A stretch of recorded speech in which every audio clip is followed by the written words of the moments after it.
என்று ஒரு வாசகை கேட்டிருந்தார்.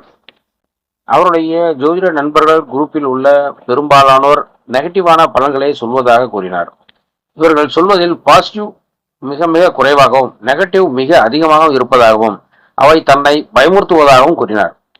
அதற்கு ஜோதிடர் காரணமல்ல, அந்த ஜோதிடருடைய ஜாதகத்தில் இப்படிப்பட்ட கிரக அமைப்புகள் இருந்தால் அவர் கண்டிப்பாக நெகட்டிவாக தான் சொல்வார் என்று கூறினேன். உதாரணங்களையும் அனுப்பினேன். அவை பொருந்துவதாக கூறினார்.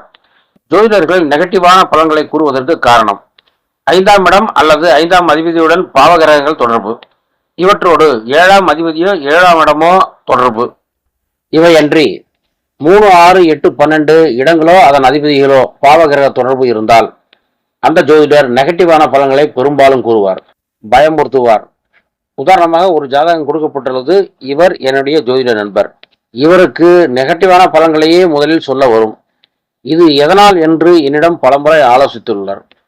இந்த ஜோதிடருக்குள்ள விசேஷம் என்னவென்றால் எதிர்கால நெகட்டிவ் பலன்கள் அப்படியே நடக்கும்.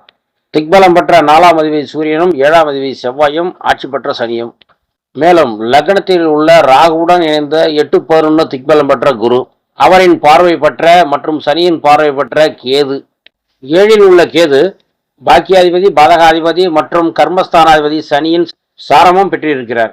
எனவே ஜோதிடர்கள் சொல்லும் அத்தனை நெகட்டிவான பலன்களும் அப்படியே நடக்கும் என்று நினைக்க வேண்டாம், அச்சப்படவும் வேண்டாம். ஜாதகரின் ஜாதகத்தில் உள்ளபடியே பலன்கள் நடைபெறும்.